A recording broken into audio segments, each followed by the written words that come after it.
Selamat malam dan selamat datang di On The Record, acara wawancara mendalam dari I24 News English. Perang terbaru dengan Iran menunjukkan kerjasama militer yang belum pernah terjadi sebelumnya antara Amerika Serikat dan Israel. Untuk pertama kalinya dalam sejarah, pasukan Amerika dan Israel bertempur berdampingan, mengordinasikan setiap langkah mereka, dan mencatat pencapaian luar biasa di medan perang, serta melemahkan kemampuan militer Iran. Namun tampaknya keselarasan militer yang tak tertandingi ini tidak sepenuhnya berujung pada koordinasi diplomatik penuh. Dengan munculnya ketidaksepakatan yang sering terjadi secara terbuka antara para pemimpin Israel dan Amerika mengenai persyaratan kesepakatan dengan Iran untuk mengakhiri perang. Dan menurut beberapa laporan, ketidaksepakatan ini telah memunculkan pertukaran kata-kata keras antara Presiden Amerika Trump dan Perdana Menteri Israel Netanyahu, sehingga menimbulkan pertanyaan tentang masa depan koordinasi Amerika-Israel di tengah rezim Iran yang semakin berani dan radikal. Untuk membahas semua ini, malam ini saya ditemani oleh Michael Oren.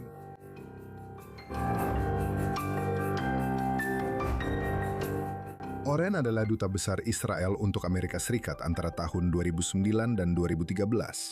Setelah kembali dari Washington, Oren terpilih menjadi anggota Knesset, Parlemen Israel, untuk Partai Kulanu pada tahun 2015. Dia juga menjabat sebagai menteri di kantor Perdana Menteri. Duta Besar Oren, terima kasih banyak telah bergabung bersama saya malam ini. Senang bisa bersama Anda, Aryo. Jadi saya ingin memulai dengan memutar pernyataan terbaru dari Wakil Presiden Amerika J.D. Vance, di mana dia mengecam anggota kabinet Israel atas kritik mereka terhadap nota kesepahaman dengan Iran. Mari kita lihat. Donald J. Trump adalah satu-satunya kepala negara di seluruh dunia yang saat ini bersimpati kepada bangsa Israel. Dan kebetulan, dia adalah kepala negara dari negara adidaya dunia. Jika saya berada di kabinet pemerintahan Israel, saya mungkin tidak akan menyerang satu-satunya sekutu kuat yang masih saya miliki di seluruh dunia. Dan pesan kedua yang akan saya sampaikan kepada beberapa anggota kabinet itu, Bibi harus diakui tidak menempuh jalan ini. Tapi kepada beberapa anggota kabinet di Israel yang menyerang Presiden Amerika Serikat, hal lain yang ingin saya katakan adalah, selama 3 bulan terakhir, 2/3 dari senjata pertahanan yang telah melindungi tanah airmu dibuat oleh orang Amerika dan dibayar dengan uang pajak rakyat Amerika. Masalah bagi Israel bukanlah Donald J. Trump. dan siapapun di Israel yang berpikir bahwa masalah terbesar mereka adalah Presiden Amerika Serikat harus segera sadar dan melihat kenyataan situasi yang sedang dihadapi negara itu. Jadi seperti yang kita dengar ketika J.D. Vance mengatakan bahwa AESAC adalah satu-satunya kekuatan global yang masih bersimpati pada Israel, apakah dia salah? Dia salah secara faktual. Oke. Sehari sebelum perang dimulai, Perdana Menteri Modi dari India mengunjungi Israel, mengetahui bahwa perang akan pecah. Ini adalah negara yang kira-kira 4 kali lebih besar dari Amerika Serikat dan kemungkinan akan menjadi ekonomi dominan di abad ini. Jadi secara faktual dia salah jika merasa bahwa para menteri ini secara berlebihan mengkritik Presiden Amerika Serikat. Dan Presiden Amerika Serikat tentu saja sampai titik tertentu telah menjadi teman terbaik yang pernah kita kenal di Gedung Putih. Dan saya bisa menghabiskan setengah jam membicarakan berbagai pencapaian dan sikap yang telah dia lakukan untuk negara Israel. Salah satunya adalah mengakui Yerusalem bersatu sebagai ibu kota kami dan berjuang bersama kami selama operasi Epic Fury yang dia lakukan. Itu benar, dan saya pikir para menteri sebaiknya tidak membuat pernyataan seperti itu, atau lebih sederhananya, sebaiknya mereka diam saja. Itu sama sekali tidak membantu. Tapi jika memang begitu, Donald J. Trump bukanlah Presiden Amerika pertama yang punya masalah dengan kerasnya dunia politik Israel. Rodio, karena mereka bukan orang Amerika, jadi mereka tidak mengerti bahwa sementara presiden memilih kabinetnya. Dan setiap anggota kabinet setia kepada Presiden Amerika Serikat. Kami tidak punya sistem seperti itu. Kami punya sistem koalisi di mana setiap menteri kabinet adalah pesaing potensial bagi Perdana Menteri. Dan selalu serta terus-menerus berkampanye. Anda tahu buku terkenal karya Doris Kearns, Anda tahu Team of Rivals tentang Lincoln. Orang Amerika tidak tahu soal Team of Rivals. Oke, Perdana Menteri Israel sebenarnya selalu duduk di atas, Anda tahu, kuda liar itu Anda tahu, di rodeo itu sepanjang waktu. Dan para menteri akan selalu melakukan hal ini. Dan ya, Ada pernyataan terkenal itu, Israel tidak punya kebijakan luar negeri, hanya politik dalam negeri saja. setiap negara juga begitu, ngomong-ngomong. Saya rasa itu tidak adil. Itu adalah ucapan Kissinger. Dan sebenarnya tidak adil. Seolah-olah Amerika Serikat, seolah-olah Presiden Trump tidak melakukan apa yang dia lakukan terhadap Iran karena dia khawatir akan kalah dalam pemilihan paruh waktu. Baiklah, jadi Anda mengatakan ini bukan hal yang tidak normal. Tapi yang ingin saya tanyakan adalah, apakah memang ada keretakan antara Perdana Menteri Netanyahu dan Presiden Trump? Atau ini hanya media yang membesar-besarkan seperti yang sering terjadi, khususnya dalam hal ini? Dan jawaban untuk pertanyaan itu mungkin saja ya. Karena kita sudah pernah melihat sebelumnya ada keretakan antara kedua pria ini yang sebagian besar, Anda tahu, hanya sandiwara dan mengaburkan pandangan Iran dan pihak lain. Kita tidak tahu. Saya pun tidak tahu. Tampaknya ada keretakan yang sangat terbuka. Dan menurut saya ini mungkin keretakan yang lebih terbuka atau lebih dalam daripada yang pernah kita lihat di periode sebelumnya. Dan jika Anda melihat apa yang sebenarnya tertulis dalam nota kesepahaman antara Amerika Serikat dan Iran, itu adalah dokumen di mana Israel kabarnya tidak diajak berkonsultasi. Tidak membahas salah satu isu utama sebenarnya yang telah ditetapkan oleh kedua negara di awal perang. Yang bukan hanya untuk menghilangkan program nuklir Iran, maksud saya menghilangkan, membongkar, bukan menundanya selama 10-20 tahun, tetapi benar-benar menghapus apa yang disebut Presiden sebagai debu nuklir. Tapi kita sedang membicarakan ribuan ton uranium yang sangat diperkaya, cukup untuk banyak sekali senjata nuklir. Menghilangkan sistem atau program rudal balistik Iran dan menghentikan dukungan Iran untuk apa yang mereka sebut, menurut saya, secara eufemistik, kelompok-kelompok proksi. Kita sedang membicarakan teror. Iran adalah sponsor teror negara terbesar di dunia. Itu sama sekali tidak disebutkan dalam nota kesepahaman. Bahkan Israel tidak muncul dimanapun dalam nota kesepahaman tersebut. Yang dilakukan oleh nota kesepahaman itu tampaknya adalah membatasi gerak Israel di Lebanon. Sekarang, Di sini pemerintahan telah bekerja, katakanlah, di kedua belah pihak. Di satu sisi, mereka mengatakan kepada orang Iran, kami akan memenuhi permintaan Anda agar Lebanon menjadi bagian dari perjanjian ini. Dan itu didukung oleh pembukaan nota kesepahaman yang dimulai dengan Lebanon. ini adalah sebuah paragraf di sini. Dan Lebanon Benar, dan pada dasarnya yang mereka katakan adalah tidak akan ada pembukaan atau pembukaan kembali Selat Hormuz kecuali tangan Israel terikat dalam melawan Hizbullah. Hizbullah diamankan dan hegemoni de facto Iran atas Iran diakui. Itu yang tertulis. Oke? Itu yang tertulis. Di sisi lain, Amerika Serikat telah bekerja keras untuk mencapai kesepakatan damai antara Lebanon. Benar, jadi kita akan membahas Lebanon. Saya tidak ingin mendahului, tapi saya ingin melanjutkan karena Anda tadi mengatakan ada perpecahan. Jadi menurut Anda, apa titik baliknya? Bisakah Anda menyebutkan satu momen tertentu di mana Anda bisa mengatakan, inilah saat hubungan itu benar-benar mulai bermasalah? Dan izinkan saya menambahkan pertanyaan sampingan untuk itu. Dalam pengalaman Anda, pernahkah Anda menyaksikan retorika yang begitu keras atau bahkan kata-kata kasar ditujukan kepada Perdana Menteri Netanyahu atau bahkan Anda tahu dari Presiden Trump? Dan saya baru saja memberitahu seseorang di luar studio bahwa kita sedang berada dalam situasi yang belum pernah terjadi sebelumnya dalam hubungan kita dengan Amerika Serikat, dengan dunia. Dan saya bilang itu tidak benar.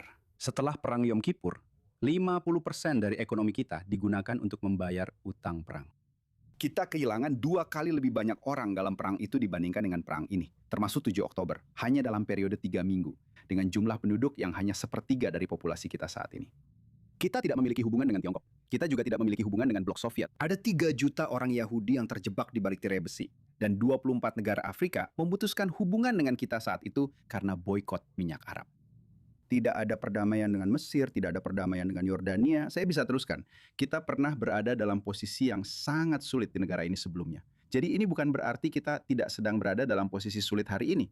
Dan saya akan menegaskan lagi, dan kita belum benar-benar menjawab pertanyaanmu. Maaf Ariel, tapi ini adalah pertama kalinya dalam sejarah kita di Amerika Serikat, kita tidak punya saluran untuk mengadu. Apa artinya itu? Setiap kali kita berhadapan langsung dengan seorang presiden, atau berhadapan langsung dengan Kongres, kita akan pergi ke Kongres melawan presiden atau presiden melawan Kongres. Kita tidak bisa melakukan itu lagi karena tidak ada yang akan berpihak pada kita atau sangat sedikit perwakilan atau senator yang akan berpihak pada kita melawan Donald Trump dan kita tidak bisa pergi ke Partai Demokrat. Jadi kita tidak punya jalan keluar, tidak ada seseorang yang bisa kita keluhkan. Dan ini benar-benar, Anda tahu, ini benar-benar unik dalam sejarah kita. Saya juga ingin mencatat pernyataan lain yang dibuat oleh wakil presiden yang tidak dikutip di sini, di mana dia mengatakan, Anda tahu, Amerika Serikat dan Israel, kadang-kadang kita sependapat dalam beberapa hal, tetapi kita memiliki kepentingan yang berbeda.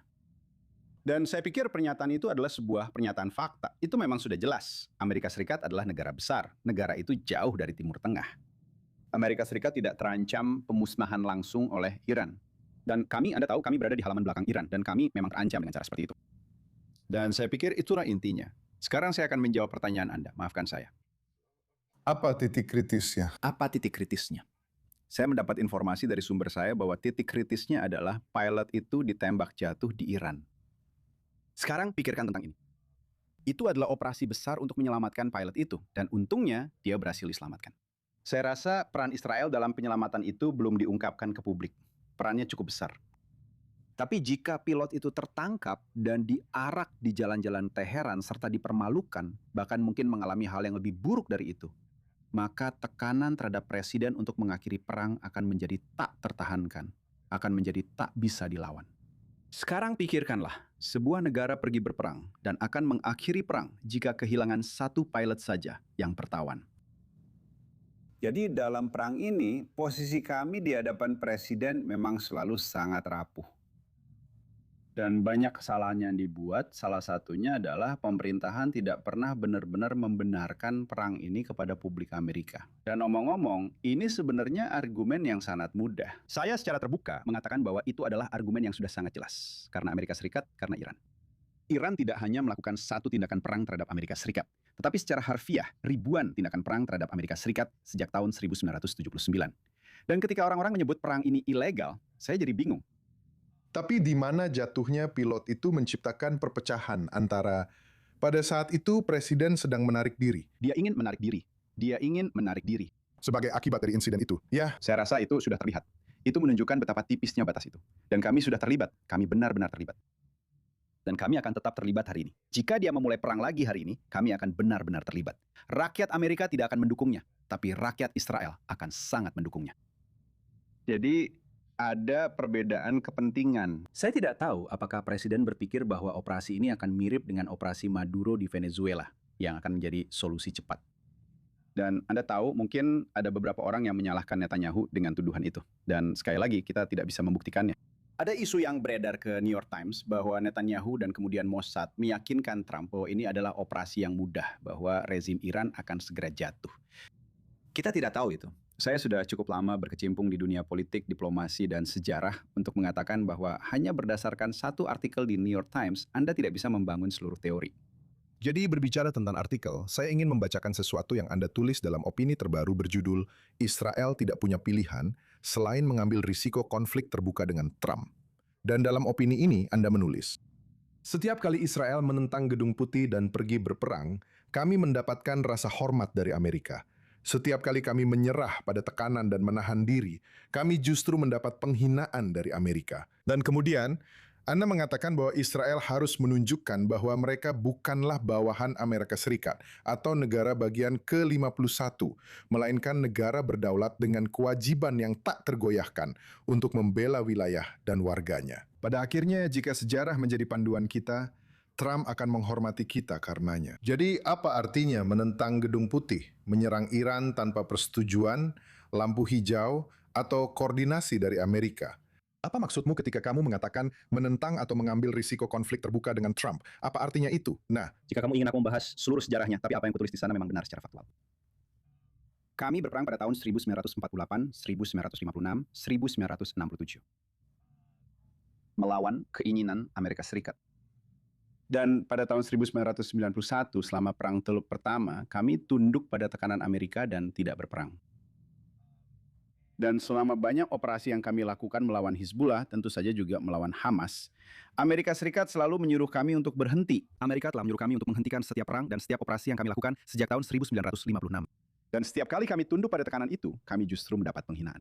Setiap kali kami menentang, kami mendapat rasa hormat. Perang tahun 1967 adalah contoh klasik. Presiden Johnson dengan sangat tegas tidak ingin kami berperang. Dan dia menjadi sahabat terbesar Israel pada hari ke-7 perang itu. jadi sekarang di tahun 2026, apa artinya menentang Gedung Putih? Maksud saya, Gedung Putih mengatakan jika Hizbullah terus membuat bagian utara negara ini tidak layak huni, Dan mari kita jujur tentang hal ini. Saya tidak tahu apakah kamu punya anak, tapi jika, Ariel, Saya punya 2 anak kecil. Oke, apakah kamu akan pindah ke Matula hari ini? Tidak. Oke, jadi itu sudah membuktikan poin saya. Bagian utara negara ini tidak dapat dihuni. Itu bukan ancaman strategis. Itu adalah ancaman eksistensial bagi negara ini. Kita kehilangan utara, kita selesai. Dan Hizbullah akan mengetahuinya karena roket-roket Hizbullah bisa menjangkau jauh melampaui Jalilia Utara. Mereka bisa mencapai Asdod, Askelon. Dan mereka akan menyadari itu. Jadi ini adalah ancaman eksistensial. Jadi kita tidak punya ruang untuk bermanuver. Kita tidak punya pilihan selain mempertahankan wilayah utara. Sekarang, menurut nota kesepahaman, itu pasti akan menyebabkan konfrontasi dengan pemerintahan Trump. Dan itu memang terjadi. Maksud saya, kabarnya, sekali lagi, kabarnya, Presiden menggunakan berbagai kata-kata kasar untuk berteriak pada Netanyahu karena terus membombardir Dayeh, markas Hizbullah di Beirut. Kamu tidak punya pilihan. Ini bukan hanya soal bertahan secara politik bagi Netanyahu, dan jika dia tidak melakukan ini, dia pasti akan kalah dalam pemilu. Tapi ini soal kelangsungan negara ini.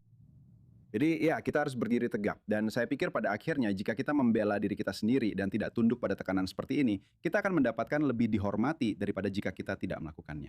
jadi apakah itu berarti membom Iran ketika Israel menganggap perlu, terlepas dari posisi Washington? Saya pikir Anda tahu, maaf saya katakan ini, Anda masih agak muda. Anda mungkin tidak ingat film-film Dirty Harry yang dibintangi Clint Eastwood di tahun 1970-an. Saya tahu tentang film-film itu. Dia punya kalimat terkenal. Dia berkata kepada penjahat itu. Dia bilang, silahkan tarik pelatuknya. Silahkan saja. Silahkan saja. Dan aku bilang itu kepada orang-orang Iran. Jika Hizbullah terus menembakkan roket, mengirim drone kabel optik ke atas Galilea, bukan untuk mengirim pasukan kami ke atas Galilea. Kami tidak punya pilihan lain selain merespons dengan tegas. Jika Iran kemudian menembakkan rudal ke arah kami, itu akan menjadi kesempatan kami untuk melakukan hal-hal yang tidak kami lakukan selama perang. Baiklah. Jadi kamu itu terdengar cukup tegas, oke? Ya, tepat sekali. Tapi maksud saya ini bukan posisi politik. Ini bahkan bukan analisis strategis. Inilah kenyataan dari negara Israel. Jadi, pertahanan Israel dengan segala cara. Ya, karena ini tentang keberadaan negara. Benar sekali. Ini benar-benar tentang keberadaan negara. Dan tidak ada seorang pun, bukan kamu, maupun kamu tahu, banyak orang yang punya anak kecil yang akan pindah ke Matula, yang akan pindah ke Kiryat Shmona besok. Sekarang, kamu, bukan hanya kamu, bahkan MOU pun membuat keterkaitan antara Iran dan Lebanon. Dan saya ingin membawa Anda, pada dasarnya kita melihat pemerintahan Trump menyampaikan 2 pesan yang berbeda. Pertama, ada jalur yang dipimpin oleh J.D. Vance dengan negosiasi dengan Iran, MOU, yang seperti Anda sebutkan di paragraf pertamanya, pada dasarnya memberikan keputusan akhir kepada Teheran atas situasi di Lebanon. Dan kemudian Anda memiliki jalur alternatif yang dijalankan, didorong oleh Menteri Luar Negeri Amerika Serikat Marco Rubio untuk mendorong negosiasi langsung antara Israel dan Lebanon. Pertama, untuk perlucutan senjata Hizbullah dan kemudian ke depannya mungkin untuk perdamaian.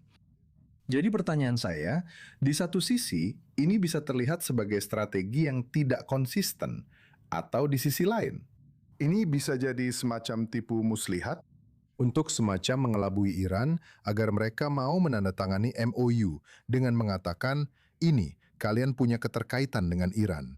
Tapi sebenarnya dengan menempuh jalur alternatif antara Israel dan Lebanon, lalu Anda kembali ke pihak Iran dan berkata, lihat, ini adalah 2 negara berdaulat yang telah mencapai kesepakatan di antara mereka. Kita tidak bisa begitu saja memaksakan, dan kalian juga tidak bisa memaksakan kehendak kalian kepada mereka.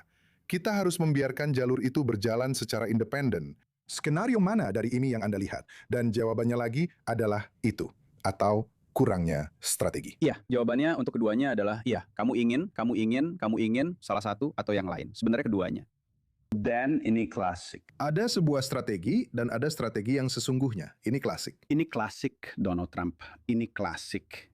Ini membuat semua orang benar-benar tidak seimbang, tidak tahu kemana dia akan pergi. Apakah dia mendukung jalur J.D. Vance? Apakah dia mendukung jalur Rubio? Dan semua orang bingung. Dan kau tahu ada keuntungan tertentu dari itu. Maksudku, selama bertahun-tahun, kritikku terhadap kebijakan pertahanan Israel adalah bahwa kita menjadi terlalu mudah ditebak. Dan Donald Trump biasanya tidak bisa ditebak. Oke. Kami di Israel harus mempersiapkan diri untuk setiap skenario. Itu adalah tanggung jawab kedaulatan kami.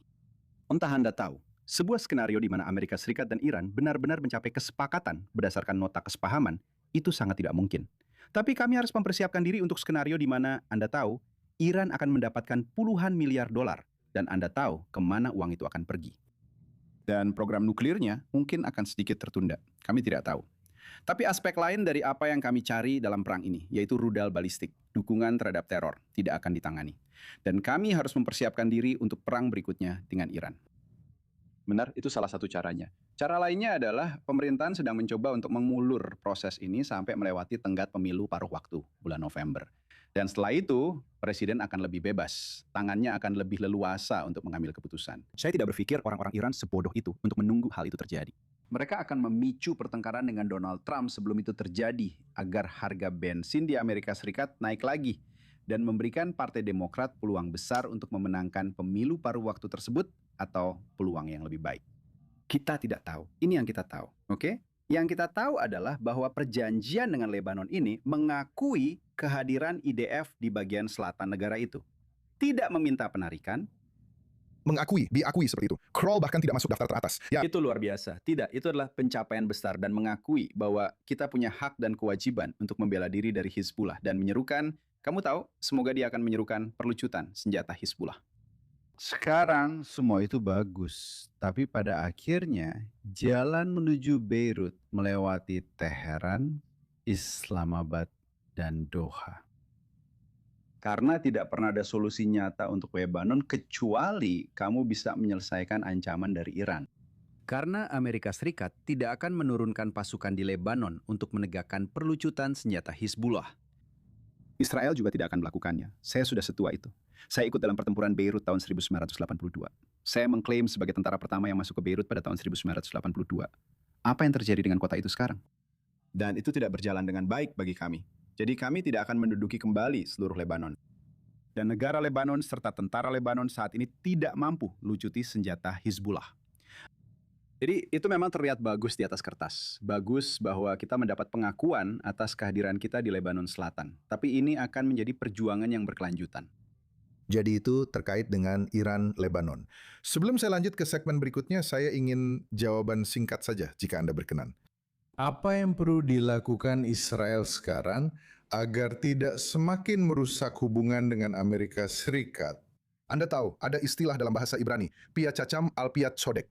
Jadilah pintar, bukan hanya merasa benar. Jadi apa langkah pintar saat ini bagi Israel terkait hubungannya dengan Amerika Serikat? Nah, Para administrator ini harus, Anda tahu, menahan diri.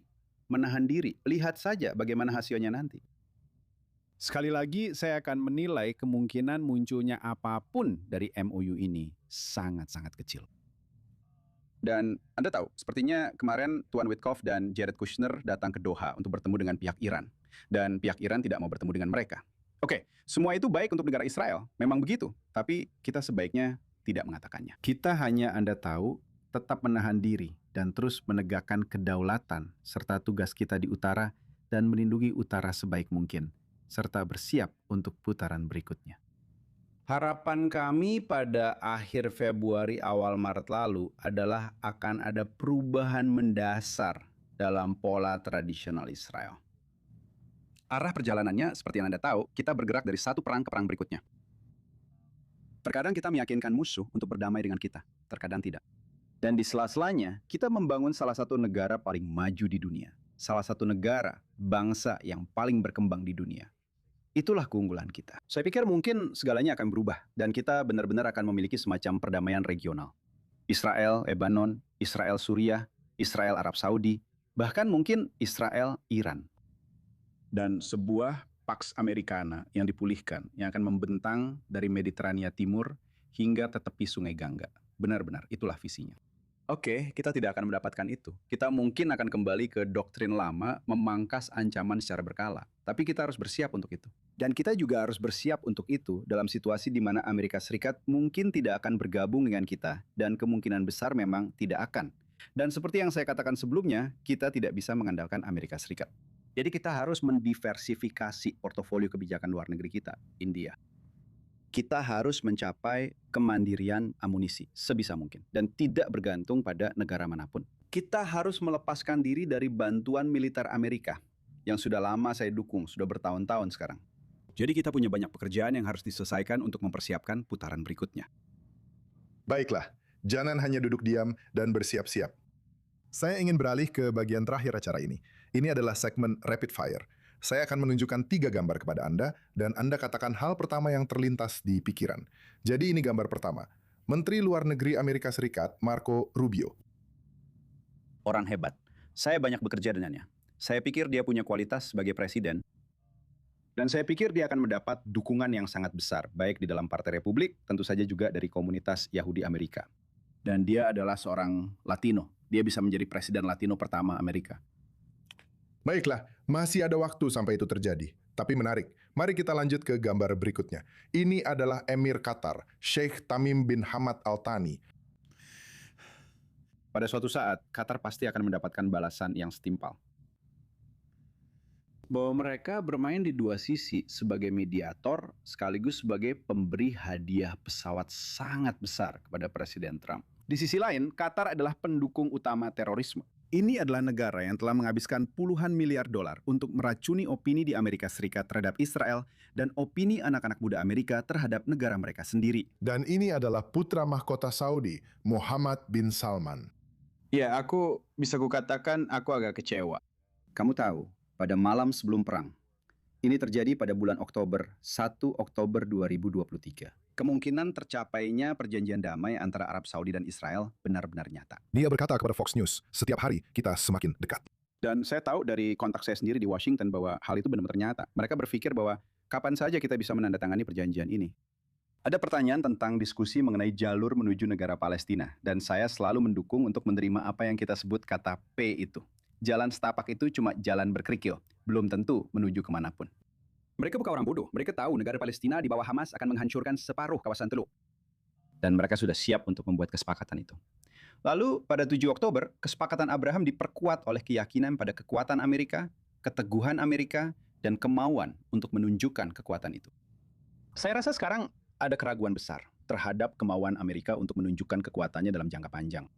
Dan saya rasa saat ini hampir tidak ada kemungkinan Arab Saudi akan bergabung dengan kesepakatan ini. Bahkan saya akan sangat terkejut jika sekarang Arab Saudi tidak berlomba-lomba berdamai dengan Iran. Ya, kita pasti harus melihat bagaimana perkembangan ini. Tapi kita harus akhiri sampai di sini. Saya ingin mengucapkan terima kasih lagi kepada Duta Besar Michael Oren karena telah bergabung bersama saya malam ini. Saksikan lagi minggu depan di On The Record. Anda dapat menemukan episode hari ini dan semua acara sebelumnya di YouTube dan Spotify. Terima kasih telah menonton.